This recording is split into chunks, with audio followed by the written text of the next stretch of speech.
Eh bien, bonjour à toutes et à tous et ravi de vous retrouver une nouvelle fois pour ces débriefs du week-end de Football Database. On vous le rappelle, comme chaque début de semaine, on revient sur les événements du week-end de la planète football. Et puis on décrypte et puis on analyse. Et comme d'habitude, je suis accompagné d'Arnaud. Salut Arnaud. Salut Nathanaël, bonjour à tous. Et puis bah, cette semaine, on va revenir sur les événements du week-end. Week-end très intéressant. Et dans un premier temps, on reviendra sur la victoire de l'OM face à Lorient. L'OM qui retrouve la victoire au Vélodrome après voilà, la défaite face à Lens. Ensuite, pour notre débat du jour, on s'intéressera à Gaëtan Laborde, qui fait quand même pas mal parler de lui depuis le début de la saison. Et puis, on terminera ce débrief avec un petit tour du côté de la Ligue 2 et du leader toulousain qui a cartonné ce week-end en remportant son match au stadium 6-0 face à Auxerre, qui en plus n'est pas un petit du championnat de Ligue 2. Mais pour le moment, on va se concentrer sur l'OM Arnaud. Alors, cette équipe de Marseille, depuis le début de la saison, elle est quand même plutôt en bonne forme, même s'il y a eu deux défaites. Mais malgré tout, voilà, cette équipe de l'OM, elle est troisième du championnat. Elle reste bah, voilà, sur ses 13 derniers matchs au Vélodrome sur une seule défaite, ce qui est quand même relativement peu, et une défaite face à un adversaire lensois quand même de qualité. On voit qu'il y a quand même une grosse force collective, des individualités qui reviennent à un très bon niveau. Arnaud, pour toi, est-ce que cette équipe de l'OM-là, dans ces conditions-là, elle peut batailler pour le titre? Alors, dans ces conditions-là, oui, si le PSG n'était pas là, on pourrait dire que l'OM pourrait batailler pour le titre. Après, là, force est de constater que dans ce championnat-là, en Ligue 1, il y a quand même une équipe qui est largement au-dessus du lot, qui est le PSG, qui s'est encore renforcé cet été avec Messi et, et autres, notamment Hakimi en défense. Euh, c'est compliqué quand même pour cette OM-là de batailler pour le titre. Batailler pour la Ligue des Champions, oui, clairement, ils en ont les qualités, ils ont l'effectif pour. Tu l'as rappelé, ils ont des individualités assez impressionnantes. Hein. Notamment, ils ont recruté des bons joueurs. Hein. Cengiz Under en attaque, Amin Harit au milieu. En défense, William Saliba, qui est quand même un des très très bons défenseurs de ce championnat. Donc, ils se sont renforcés dans tous les secteurs de jeu. Ils ont une profondeur de banc qui est intéressante aussi, hein, parce qu'ils ont la possibilité de faire tourner quand même pas mal d'un match à l'autre. Donc, forcément, cette qualité-là. Et puis, ils ont un entraîneur, Sampaoli, qui est quand même qui a fait ses preuves et qui montre chaque week-end qu'il n'est pas là par hasard. Donc, cet OM-là est présent, sera présent jusqu'à la fin du championnat, sans doute dans les premières places. De là à lutter pour le titre, j'ai quand même quelques doutes.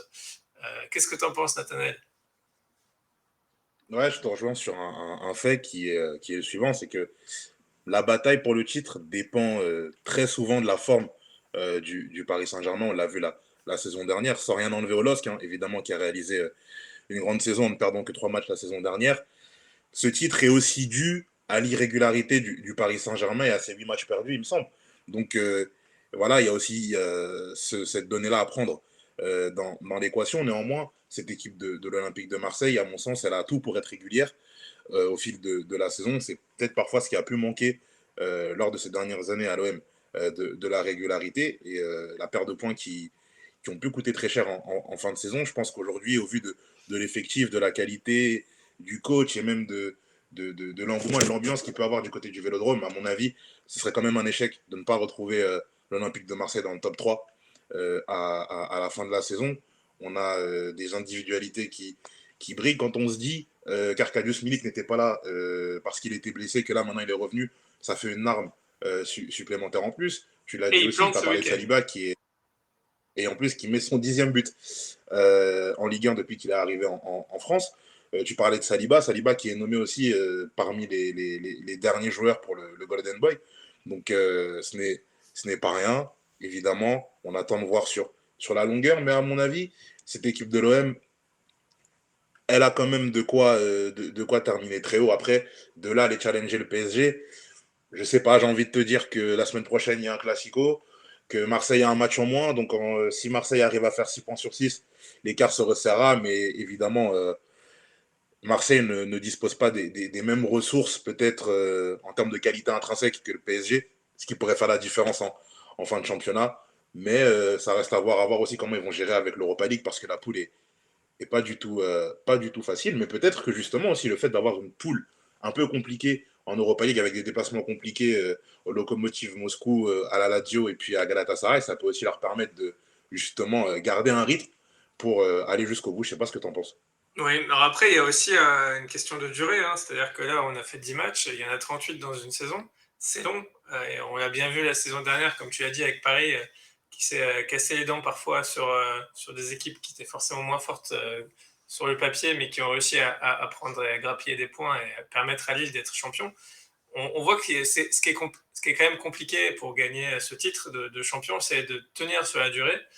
Et forcément, ce qui peut aussi avantager Marseille, c'est que Paris va aussi avoir la Ligue des Champions à jouer, avec justement ce titre en Ligue des Champions qui reste la priorité du club de la capitale. Et à côté de ça, un championnat qui lui est promis, mais encore faut-il marquer les points. Et on l'a encore vu ce week-end face à Angers que c'était pas évident. Et on a beaucoup vu depuis le début de saison Paris gagner à l'arrache un petit peu ses matchs. À un moment donné, peut-être que ça va plus fonctionner. Et à ce moment-là, il y aura des points de perdus et peut-être que les adversaires pourront en profiter. Et c'est ce que les supporters de l'OM peuvent souhaiter pour leur équipe. En attendant, effectivement, pour se joindre à la lutte pour le titre, il va falloir être constant, il va falloir être régulier, peut-être encore plus régulier que ce que n'est l'OM jusqu'à aujourd'hui, parce que aujourd'hui, ils ont 17 points et ils sont troisième.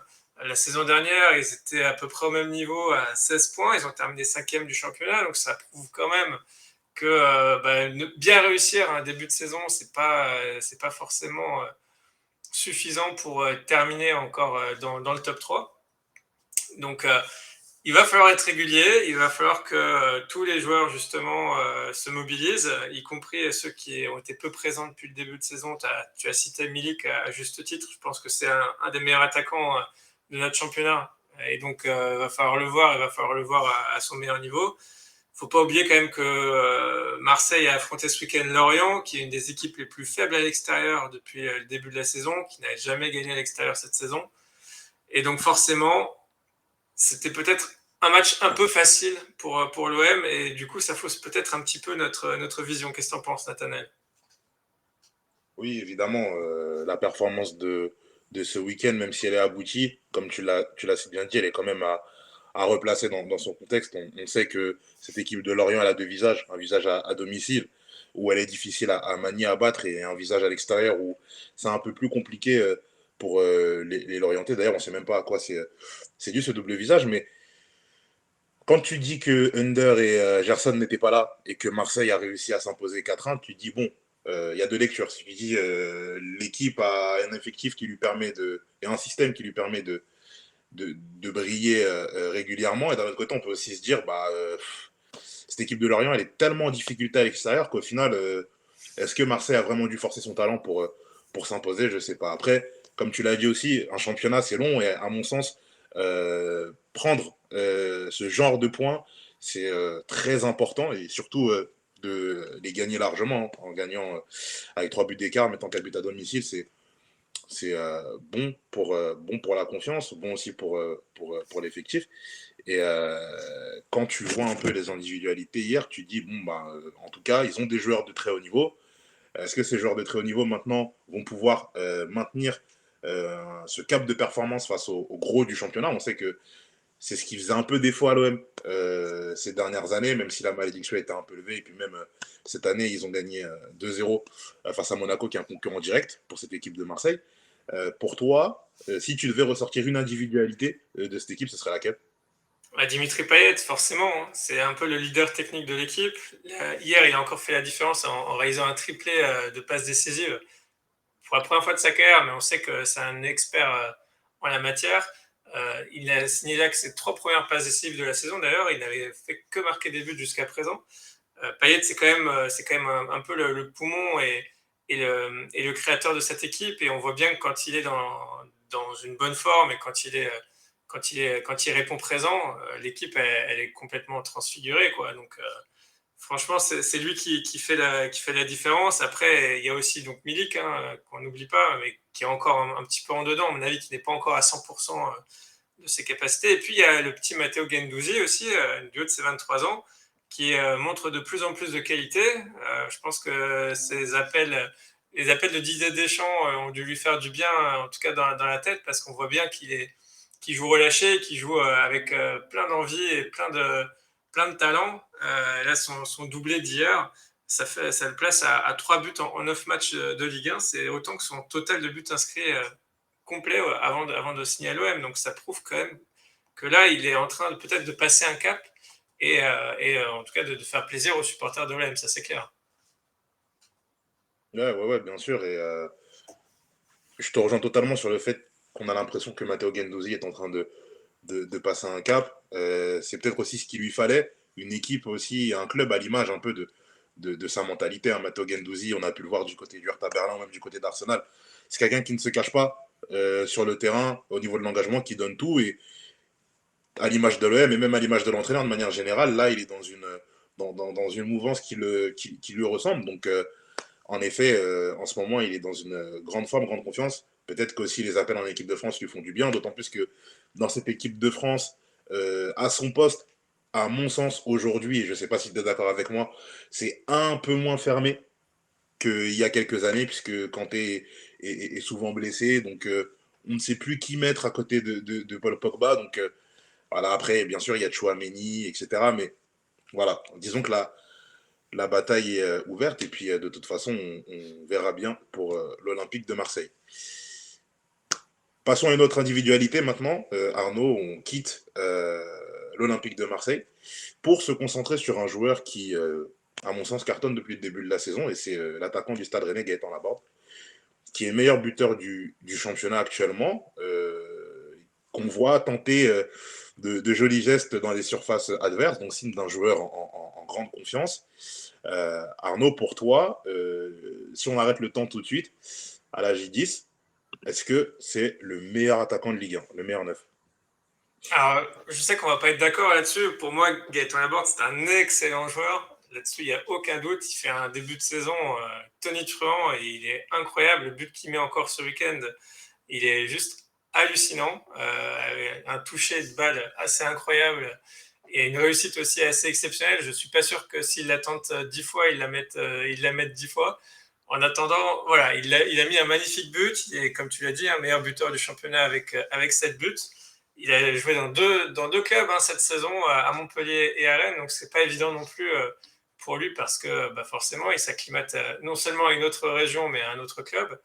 Donc c'est pas évident du tout. Malgré tout, malgré toutes ses bonnes qualités, je trouve que Gaëtan Laborde, bah, il est quand même un ton en dessous d'autres joueurs du championnat, ne serait-ce que Kylian Mbappé, alors, pour ne citer que lui, parce que forcément c'est un peu l'image de notre Ligue 1. Mbappé, il a marqué 5 buts en 10 matchs, donc un peu moins. Il a marqué un penalty alors que Laborde n'en a pas marqué. Mais dans le jeu, en tout cas, il distribue beaucoup. Il a réussi beaucoup de passes décisives aussi. C'est le meilleur passeur du championnat avec 6 passes décisives. Donc ça reste quand même un joueur un peu plus complet, plus provocateur, avec plus de qualité technique, même si j'enlève rien du tout à ce que peut représenter Laborde. Pour moi, il y a quand même un petit peu mieux encore dans ce championnat. Qu'est-ce que tu en penses, Nathalie? Je sens que tu n'es pas d'accord. Ah, disons que moi, je l'évalue sur des critères différents. Si on parle de polyvalence et de ce que les uns et les autres peuvent apporter à leur équipe respective, à ce moment-là, oui, on est d'accord qu'en termes de qualité, Mbappé, c'est un temps au-dessus. On peut même parler de Wissam Ben Yedder aussi. Et on peut parler aussi d'Arkadius Milik, qu'on a pu apercevoir du côté de Naples ou même à l'Euro 2016. Ce sont des joueurs qui ont de plus grosses références à très haut niveau que Gaëtan Laborde. Si on parle de manière vulgaire, oui, si on juge les primes de chaque joueur, on est tous d'accord. Néanmoins, sur ce que je vois depuis le début de la saison, si on me demande de ressortir le nom d'un avant-centre ou d'un attaquant, je te sors en premier lieu le nom de Gaëtan Laborde. Pourquoi? Parce que, comme on l'a dit, c'est pas le meilleur en termes de qualité. En revanche, il triche pas, il joue avec les siennes et au final, ça profite à tout le monde. Et ce que j'apprécie chez lui, en fait, c'est son instinct de buteur dans la surface. Ça veut dire qu'en fait, quand il arrive dans les 18 mètres adverses, il réfléchit plus, il écoute son instinct. Et au final, ça lui sourit. Et à mon avis, c'est ce qui est important pour un avant-centre. Ne pas perdre justement cet instinct dans la surface qui te permet de ne pas réfléchir et de prendre une décision très vite. Parce que parfois, les attaquants réfléchissent et s'en mêlent les pinceaux. Après, on va pas se mentir, cette saison, si Gaëtan Laborde, il est bien entouré du côté de Rennes, avec Souleymana qui a mis un but exceptionnel ce week-end. On peut aussi parler de Benjamin Bourigeaud. Donc l'équipe autour aussi l'aide, contrairement à, évidemment, Kylian Mbappé, où individuellement, intrinsèquement, l'équipe du PSG, sur ses individualités, est exceptionnelle. Mais Kylian Mbappé est obligé de quasiment tout faire sur le front offensif du Paris Saint-Germain. Donc c'est pour ça aussi qu'on le retrouve avec cet aspect de distributeur-là. Mais sur la finition, sur la qualité d'appel, sur les intentions de jeu, pour moi, Gaëtan Laborde, à l'heure où on se parle, dans ce championnat, c'est le numéro 1. Alors, parlons stats, hein, parce qu'on est quand même un site spécialisé là-dedans. Une stat qu'on apprécie beaucoup à Football Database, c'est l'efficacité. Donc, c'est le rapport entre c'est le nombre de minutes nécessaires pour marquer un but. Gaëtan Laborde, il est à 120 minutes pour marquer un but depuis le début de la saison. Donc, ça le place, on va dire, dans la moyenne haute des attaquants. Et Jonathan David, il fait un petit peu mieux avec un but toutes les 105 minutes. Mais il y a quand même des joueurs dont on n'a pas beaucoup parlé parce que forcément, ils sont un peu en dessous d'un point de vue nombre de buts marqués, mais qui sont, à mon avis, un peu meilleurs aussi d'un point de vue efficacité. Et ils sont en dessous peut-être parce que tout simplement, ils ont passé un peu de temps à l'infirmerie, on va dire. Casper Dolberg, un but toutes les 94 minutes avec Nice. Alors, il a joué moins de matchs, mais il a marqué quand même pas mal de buts. On peut citer Moussa Dembélé aussi avant qu'il se blesse. Dembélé, c'était un but toutes les 117 minutes et quand il était sur le terrain depuis le début de la saison, il faisait vraiment de très très belles choses. Et on pouvait vraiment imaginer qu'il ferait une belle saison. Alors on espère qu'il va revenir et qu'il va montrer tout son talent à la pointe de l'attaque lyonnaise. En attendant, voilà. Moi, ces deux joueurs-là, ils m'ont peut-être pas fait meilleure impression, mais en tout cas, ils ont montré qu'ils étaient très efficaces. Et puis, on peut aussi citer Ludovic Ajorc, hein, qui est dans un club, pour le coup, un peu moins prestigieux à Strasbourg, mais il est quand même à 4 buts et 5 passes décisives, donc décisif sur 9 buts, alors que Laborde, il a fait donc 7 buts et une passe décisive, donc décisif sur 8 buts. Nathanaël, alors Ajorc. Oui, forcément, c'est vrai qu'en termes de passes décisives, Gaëtan Laborde est bien loin derrière ses collègues de Ligue 1, Alors c'est qu'il en faisait indéniable. Après, beaucoup c'est à aussi, Montpellier hein, pour un leader. c'est clair parce que il était dans un système où il devait justement combiner avec Andy Delors ce système en 4-4-2 comme voilà, dans l'ancien monde du football. Et justement, c'est pour ça que, à mon sens, la performance de Gaëtan Laborde depuis le début de la saison, elle est encore plus à souligner dans la mesure où, quand il a quitté Montpellier, on se demandait s'il pouvait évoluer à la pointe d'une attaque où il serait plus ou moins seul ou entouré de deux ailiers, parce on le voyait briller dans une attaque à deux.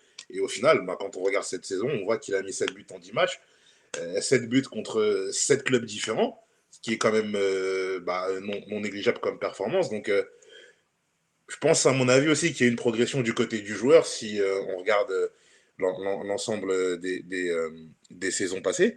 Donc, à mon avis, il terminera certainement pas meilleur buteur du championnat. À mon avis, le jour où Mbappé passera à la seconde, il mettra terme au débat. Mais en tout cas, de ce que je vois depuis le début de la saison, euh, j'ai vraiment du mal à placer quelqu'un au-dessus de Gaëtan Laborde. Pas en termes de qualité, mais en termes vraiment de rendu sur le terrain. Après, évidemment, comme on l'a dit au tout début, en termes d'apport collectif par rapport à tout ce qui peut être passe décisive, etc., évidemment que, tu l'as dit, il fait moins bien que Ludovic Ajorc, mais Gaëtan Laborde, c'est vraiment très, très fort en Ligue 1. Moi, en tout cas, je vais pas dire que c'est mon chouchou, mais franchement, j'aime beaucoup, beaucoup ce qu'il apporte au Stade Rennais. Ouais. Il y a un joueur aussi dont on n'a pas parlé, c'est Amine Gouiri, qui fait très très fort à Nice aussi. J'ai parlé de Dolberg, mais Gouiri c'est pas mal aussi, puisqu'il en est à 5 buts et 3 passes décisives, donc impactant sur 8 buts de l'OGC Nice. Gouiri qui est lui aussi un joueur très complet, hein, capable de faire la passe, de conclure. Il a marqué 2 pénaltys aussi, donc forcément ça gonfle un petit peu les chiffres de manière artificielle, mais il faut quand même pas oublier que ce joueur-là, il est encore tout jeune et qu'il a un potentiel assez énorme, hein. Peut-être que l'OL regretterait un jour de l'avoir cédé aussi facilement à l'OGC Nice. En attendant, voilà, pour l'instant, il fait le bonheur de Nice et ça peut durer un petit moment. Là, bien sûr, hein, Amine Gouiri, bah, c'est drôle hein, parce que pour moi, tous les attaquants que tu me cites, Arnaud, peut-être pas Ludovic Ajor, mais Ben Yedder, Jonathan David, Kylian Mbappé, Amine Gouiri, Casper Dolberg, en termes de qualité, je pense qu'ils sont tous meilleurs que Gaëtan Laborde. Après, je pense qu'il y a aussi une question de momentum, dans la mesure où on connaît les contextes. Il y en a qui ont été il y en a qui ont du mal à rentrer dans leur championnat. Et à mon sens, aujourd'hui, tout ça, ça profite à Gaëtan Laborde qui, lui, reste sur ses standards de ce qu'on a pu voir lors de ses précédentes saisons. Et c'est aussi ça, je pense, aussi, qui met en avant ses performances. C'est-à-dire qu'il y a peut-être un peu d'irrégularité ou de méforme du côté de certains, pendant que d'autres parviennent à justement performer. C'est aussi dû aussi, une fois de plus, au contexte de chaque équipe. Aujourd'hui, Laborde évolue dans un système qui lui permet d'avoir ces stats-là actuellement. Kylian Mbappé, on lui demande de centrer et d'être à la réception du centre. Donc c'est un peu, c'est un peu compliqué. D'un autre côté, on a aussi Ludovic Ajorc qui doit jouer avec Kevin Gamero. Donc Kevin Gamero, on le connaît aussi, c'est un buteur. Donc forcément, il y a un peu moins d'occasions, il y a un peu moins aussi à manger pour Ludovic Ajorc. Mais Gaëtan Laborde, une fois de plus, c'est un bilan très très satisfaisant. Alors, il me semble qu'il a réussi à atteindre les 16 buts en Ligue 1. Il me semble que c'est son record, c'était la saison dernière. Ouais. À voir, à voir s'il peut atteindre, même dépasser ce step-là. Cette saison, il est quasiment à presque la moitié des buts qu'il a inscrits en 10 journées. Donc s'il reste sur cette dynamique-là, à mon sens, il devra atteindre, pourquoi pas la barre des 20 buts, s'il ne se blesse pas, s'il ne connaît pas de méforme. Mais là, à ce moment-là, on verra à la fin de la saison pour le classement final des meilleurs attaquants de Ligue 1. Après, si tu me demandes de mettre une pièce sur le meilleur buteur du championnat, je ne mettrai pas quand même Gaëtan Laborde. Ouais. Et il y a un joueur dont je t'ai pas parlé, mais il faut que je t'en parle parce que forcément, il m'a un peu ému ce week-end, c'est Wang Wijo, le buteur de Bordeaux, qui Ouais. marque un but exceptionnel ce week-end, un peu dans le même style que Benzema avec l'équipe de France. Wang Wijo, il en a 4 buts. Et il revient très très fort, hein. Il a marqué ses 4 buts quasiment lors des 5 derniers matchs. Lui aussi, hein, c'est un joueur dont on parle peu. Alors pour le coup, lui, il n'est pas vraiment aidé par son équipe, hein, parce qu'il est un peu Ah, tout pas du seul. tout. Contrairement à Laborde, qui a quand même un bel effectif autour de lui. Alors, Wang, est-ce qu'il n'est pas meilleur intrinsèquement?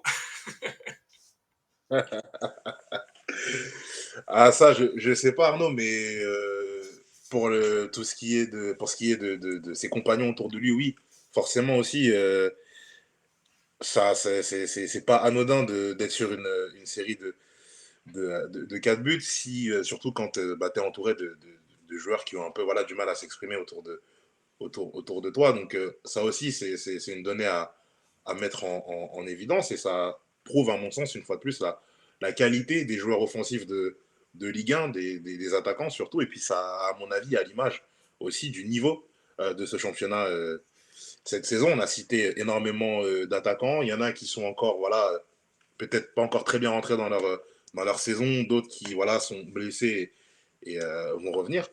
Je pense que la course au meilleur buteur va être vraiment très intéressante. Avantage Mbappé, mais il faudra voir derrière comment ça s'articule. Hein, mais oui, Ouais, bien pour Mbappé, évidemment, ce qui va être compliqué, cette ça va saison. être de cohabiter avec Messi, qui lui aussi voudra peut-être ce titre de meilleur buteur. Donc ça ne sera pas forcément évident pour lui d'aller chercher le titre en partageant les buts avec lui, hein. Et éventuellement Neymar. C'est vrai que c'est vrai que si Lionel Messi se réveille directement et n'a plus de soucis de blessure, ça va être très très dur d'aller challenger Lionel Messi. Merci pour ce débat, Arnaud. Et puis, on va terminer avec tout simplement un petit détour du côté de la Ligue 2 où il se passe quand même des choses très intéressantes et notamment le carton de Toulouse, 6-0 face à Auxerre. On le rappelle, hein, Auxerre était quand même troisième avant cette journée de Ligue 2, donc c'était quand même un choc du championnat qui a totalement tourné à l'avantage du TFC qui est tout simplement leader de Ligue 2 et roule presque sur le championnat. On pourrait, pourquoi pas même se demander si à cette équipe, elle n'a pas un peu, même trop d'avance sur les autres. Arnaud, qu'est-ce que tu en penses? Est-ce que pour toi, Toulouse, c'est une équipe, disons-le, hein, une équipe de Ligue 1 en Ligue 2? Oui, alors effectivement, cette victoire 6-0 contre Auxerre, qui est troisième du championnat, donc c'est vraiment, comme tu l'as dit, pas n'importe qui. Et ça forcément ça met en exergue un peu la différence de niveau qu'il peut y avoir entre Toulouse et ses adversaires. Pour autant, Toulouse n'a qu'un point d'avance sur Sochaux qui est deuxième, et 3 et 4 maintenant sur Auxerre et Le Havre qui sont 3 et 4e. Donc rien n'est joué encore pour la montée. Tout est possible. Toulouse a un beau bilan, 7 victoires, 3 nuls et une défaite depuis le début de la saison. Donc il n'y a pas de doute, c'est les meilleurs, ils sont leaders et ils ne sont pas là par hasard, très clairement. Maintenant, est-ce qu'ils vont réussir à maintenir le cap? Là encore, c'est une question de durée. Un championnat de Ligue 2, c'est long aussi, c'est 38 journées. Et du coup, il va falloir tenir la distance. Ce qui joue en leur faveur, c'est quand même que cette équipe, on sent qu'elle a de la solidité à la fois défensive, qu'elle a une attaque de feu, à l'image de ses 6 buts marqués donc, ce week-end face à Auxerre. Pour rappel, ce n'est que la 10e fois dans l'histoire du club que Toulouse s'impose par 6 buts d'écart face à un adversaire, la 6e fois en Ligue 2. Les 4 autres fois avaient eu lieu en Coupe de France, et dont la dernière fois qui était en 2009, où Toulouse avait gagné 8-0 contre Chirène en Coupe de France. Et la dernière fois en Ligue 2, c'était en 96-97. Rendez-vous compte, c'est il y a près de 25 ans. Et il y avait dans cette équipe de Toulouse un certain Philippe Montagnier, qui est aujourd'hui l'entraîneur de l'équipe. Et Toulouse avait gagné 6-0 contre Lyon Cuiseau. Ça nous rajeunit pas. En attendant, voilà, cette équipe de Toulouse, elle a fait quelque chose d'exceptionnel ce week-end. Elle a gagné un match avec brio, avec des talents indéniables, et peut-être que tu vas nous en parler, Nathanaël. Mais rien n'est joué pour le titre et pour la montée, même si c'est plutôt bien parti. Ouais, évidemment, de toute façon, on l'a vu la saison dernière, hein. En Ligue 2, un championnat, c'est vraiment très très long. Toulouse, qu'on a annoncé justement comme une équipe qui allait accéder à la Ligue 1 la saison dernière, se fait coiffer dans les dernières journées et finalement a raté la montée à 2 points, puisque c'est Clermont finalement qui l'avait emporté. Mais c'est peut-être aussi un avantage pour le TFC d'avoir cette expérience-là, justement d'avoir été dans le haut de ce championnat de Ligue 2 la saison dernière et d'avoir manqué d'un petit truc, entre guillemets, qui aurait pu leur permettre de monter. Cette année, avec Philippe Montagnier, on sent. Philippe, pardon. Oui, si, Philippe Montagnier. Oui, c'est ça. On sent que cette équipe, elle est pleine de confiance, elle a une force offensive vraiment incroyable. Moi, en les voyant jouer, évidemment, toute proportion gardée, évidemment, pour la première fois, j'ai quand même le sentiment de revoir ce que le coach Montagnier proposait du côté de la Real Sociedad, que ce soit en termes de système, mais surtout même en termes d'intention de jeu, où l'équipe joue vraiment son va-tout sur le plan offensif. Il y a juste à voir les séquences où Toulouse est dans la surface adverse. On peut voir 4-5 joueurs courir vers le but, donc c'est énormément de solutions pour trouver le chemin défilé. Et on peut parler de l'exceptionnel match de Raphaël Ratao, recrue du TFC, qui a mis un doublé, dont une talonnade magnifique. Et qui Avec jouait une son certaine deuxième liberté match sur. et son premier en tant que titulaire. Okay.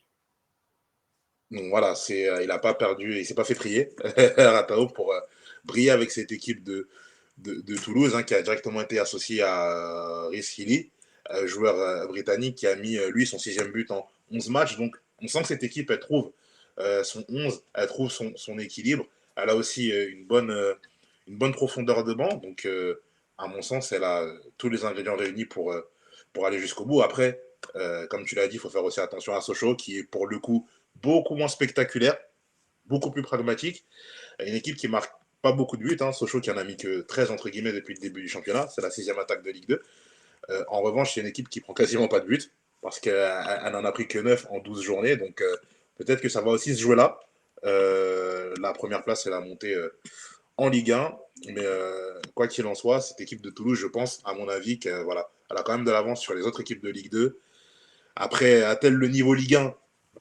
Je sais pas, parce qu'on voit quand même cette saison que le niveau de la Ligue 1 est quand même assez relevé, mais elle a quand même de l'avance sur les 19 autres équipes.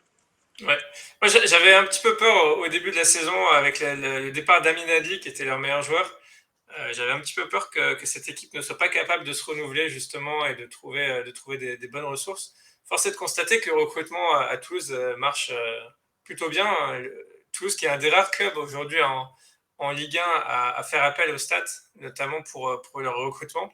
Et on voit que ça fonctionne hein, parce qu'ils sortent des joueurs venus de nulle part et se fondent parfaitement dans le collectif et deux, sont performants sur le terrain. Donc on voit aujourd'hui que l'apport des stats, je parle de ça en tant que football database, forcément ça va parler à nos auditeurs.